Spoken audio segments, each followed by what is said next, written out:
Well, guys, today we're doing something a little different. I want to talk about Death Stranding, but not in the typical review way. No, this is more of a deep dive, an exploration of what this game is, what it means, and how it makes you feel. It's weird, it's slow, it's sometimes frustrating, sometimes beautiful, and somehow all of that is the point. So let's start with what Death Stranding actually is. This is a game by Hideo Kojima, the guy behind Metal Gear Solid, and if you know anything about him, you know he doesn't just make simple, straightforward games. He makes these massive, cinematic, philosophical, kind of crazy experiences where gameplay and storytelling blend in ways that you don't really see anywhere else. And after he left Konami, Death Stranding was his first big solo project under Kojima Productions. People were hyped, people were confused, and then the game came out, and a lot of people were still confused. Because what is this game, really? On paper, it sounds simple. You play as Sam Porter Bridges, a courier in a post-apocalyptic America, delivering packages from one place to another. But that's just the surface.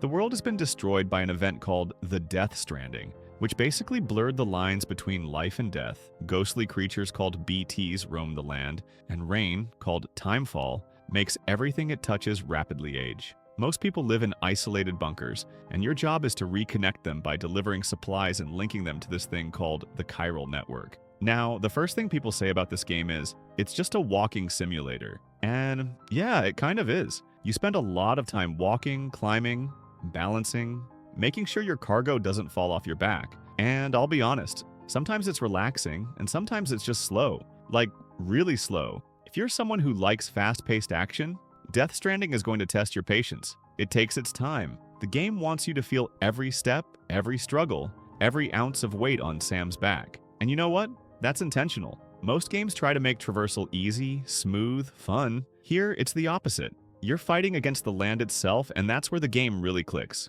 When you start thinking about movement as a core part of the gameplay, it's not just about getting from A to B, it's about how you get there. Planning your route, managing your cargo, making sure you have ladders, ropes, boots, even exoskeletons to help with the weight. And the world is designed to make you work for it. There are mountains, rivers, cliffs, and later on, these ruined cities and factories that just add to the eerie, desolate atmosphere. But here's the thing that surprised me. Despite all the emptiness, it never feels completely lonely. That's because Death Stranding has this unique online system where you're constantly seeing the remnants of other players. A bridge someone built, a ladder left on a cliffside, a generator placed right where you needed it. It's a game about isolation, but it's also a game about connection. It reminds me a bit of Dark Souls, where you see messages and phantoms of other players, but here it feels even more impactful. You're literally building a world together, even if you never see each other. And then there's the story. Now, this is where things get Kojima. And by that, I mean weird, layered, and full of long, cryptic monologues about life,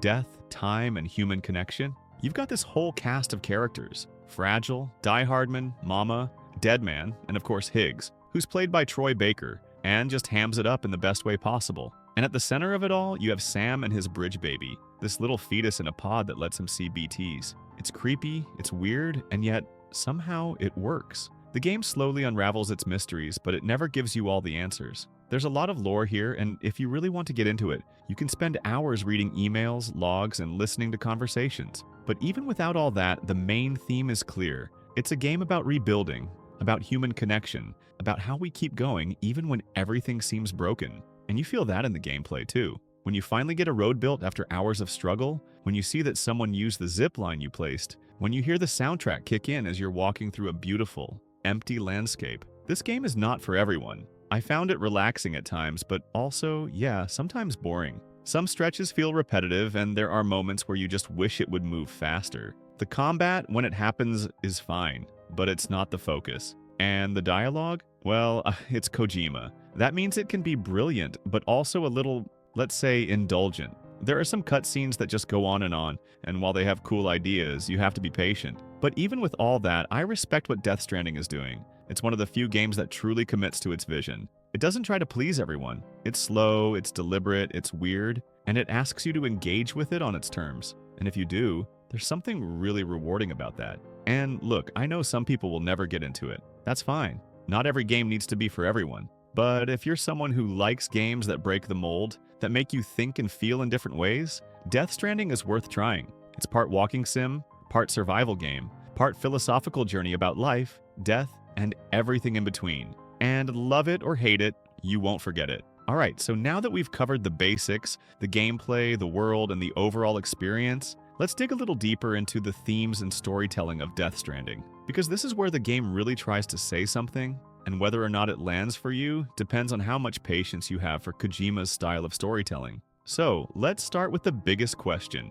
What is Death Stranding really about? On the surface, it's a post-apocalyptic delivery game, but thematically, it's about connection. The whole game is one big metaphor for human relationships. How we rely on each other, how we deal with loss, and how we find meaning in the bonds we form. And yeah, that sounds deep, but you don't even need to overanalyze it to see it. It's baked into every part of the game. Take the chiral network, for example. The whole idea is that Sam is reconnecting people, literally linking them back into a shared system. That's not just a mission objective. It's the core of what the game is trying to say. We need each other. We're not meant to be isolated, even if the world is falling apart, and you feel that on a gameplay level too.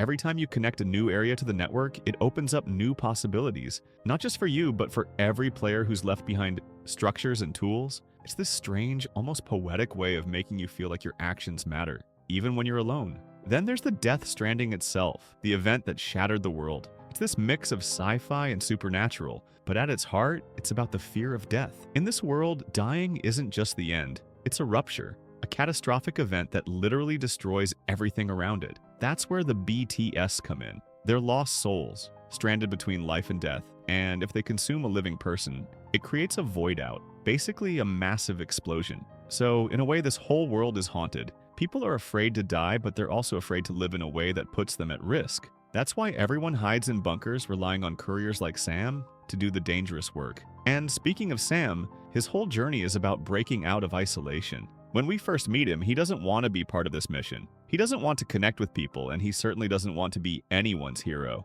But through the game, you see him change. His relationship with Lou, his BB, is one of the best parts of the story because at first, he treats it like an object, just a tool. But over time, he starts talking to it, caring for it. And that's kind of the emotional core of the whole game. Learning to care, learning to connect, even when it's hard. And then you have Amelie and Bridget Strand, two characters who are deeply tied to the biggest revelations in the game. Without spoiling too much, their story is where things get really Kojima. There's a lot of talk about the afterlife, existential threats, and what it really means to end something. And look, this part of the story is where some people check out. It gets very abstract, very theoretical, and not all of it makes immediate sense. But even if you don't follow every detail, you feel the weight of what's happening. There's this sense of finality, of making a choice about how the world should continue, or if it should continue at all.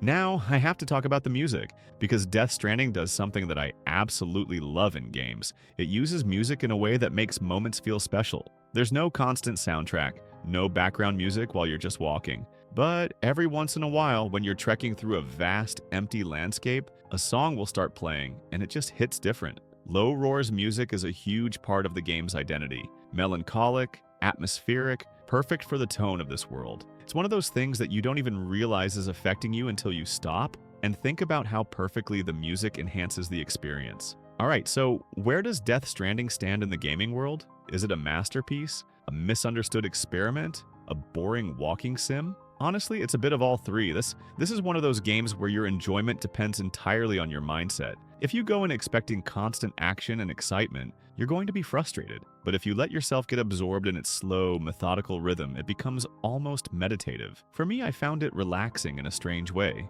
There's something satisfying about planning a route, making a delivery, slowly building up the world with other players. But at the same time, I get why some people bounced off of it. There are moments where it drags, where it feels like you're doing the same thing over and over. And yeah, the story can be heavy-handed, with some monologues that feel like they go on forever. But even with all that, I respect what it's doing, because it's rare to see a game that fully commits to an idea the way Death Stranding does. And now, with Death Stranding 2 on the horizon, I'm really curious to see where Kojima takes this next. The first game was already so layered, so full of meaning and strange sci-fi concepts. How do you expand on that? What's left to say? If nothing else, I know it'll be unique, and that's something I'll always appreciate. So yeah, that's Death Stranding. Weird, slow, frustrating, beautiful, and completely one of a kind. It's not for everyone, but if it clicks with you, it's something you won't forget. And I think at the end of the day, that's what Kojima wanted, to make something that leaves an impact. And whether you love it or hate it, you have to admit,